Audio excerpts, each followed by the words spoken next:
Perkenalkan, saya Asrori.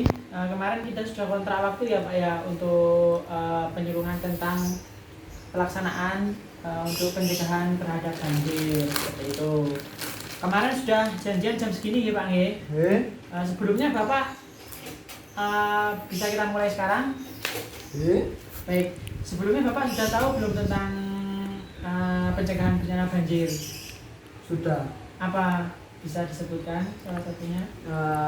Pembuatan selokan, Ya, terus buang sampah pada tempatnya, ya, dan lain-lain.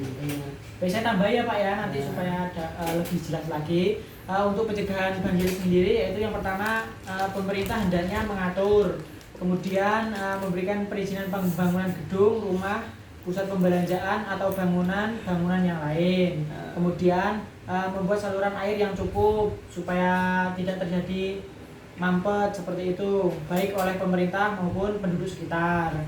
Kemudian menjaga kebersihan lingkungan, jadi diharapkan nanti warga-warga di desa sini jangan membuang sampah sembarangan, kan sudah disiapkan tempat sampah oleh pemerintah.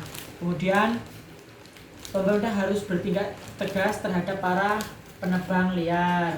Jadi kalau ada penebang liar itu harus mendapatkan hukuman. Kemudian merawat dan menanam pohon. Jadi di sini semisal ada Pak, ada lahan yang kosong atau gundul seperti itu bisa ditanami pohon-pohon seperti itu untuk mencegah banjir. Selanjutnya pelaksananya yang pertama saat terjadi banjir ya Pak ya, jangan panik. Kemudian terus memantau perkembangan cuaca saat terjadi banjir.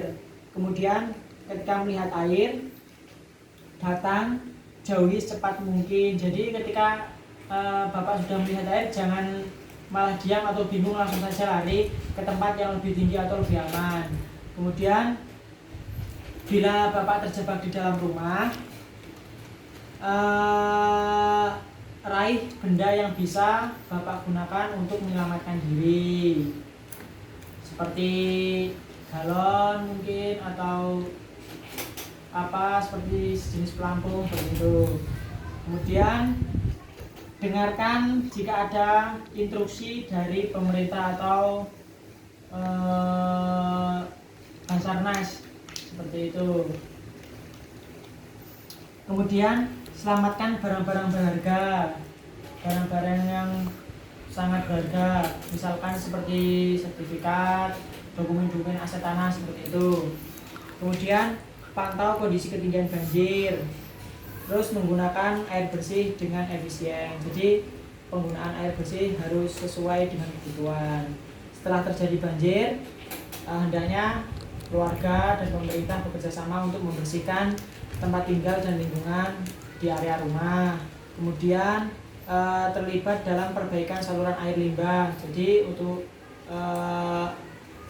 perbaikan saluran air hendaknya masyarakat dan pemerintah berkolaborasi. Kemudian menjaga sistem pembuangan air kotor dengan baik. Kemudian menjauhi kabel atau instalasi listrik. Jadi kabel dan listrik itu segera dijauhi saat banjir setelah terjadi. Kemudian memeriksakan kesehatan, jika ada merasakan kesehatannya bermasalah, silakan diperiksakan di posko terdekat atau di posko pengungsian. Kemudian periksa persediaan makanan dan air minum.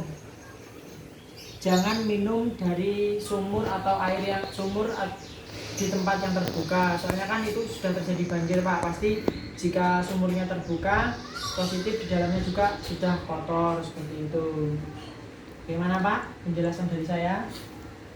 Jelas. Ada yang perlu ditanyakan Pak? Ada. Ya, monggo. Nah, kalau tindakan yang paling utama saat terjadi banjir itu apa ya Mas? Saat terjadi banjir, ini di sini juga sudah dijelaskan Pak.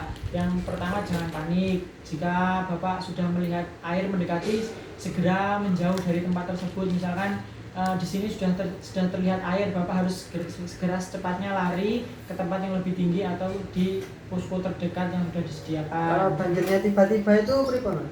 banjirnya tiba-tiba ya harus lari Pak. Jika terjebak di dalam rumah, Bapak nanti bisa menggunakan alat-alat yang ada, semisal seperti dirigen atau apa untuk melampungkan diri atau supaya bisa keluar dari rumah, bisa bertahan seperti itu. Gimana Pak?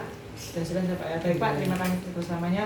Ini ada leaflet, nanti semisal dibutuhkan bisa dibaca sewaktu-waktu ya Pak ya. Baik Pak, terima kasih. Assalamualaikum warahmatullahi wabarakatuh. Waalaikumsalam warahmatullahi wabarakatuh.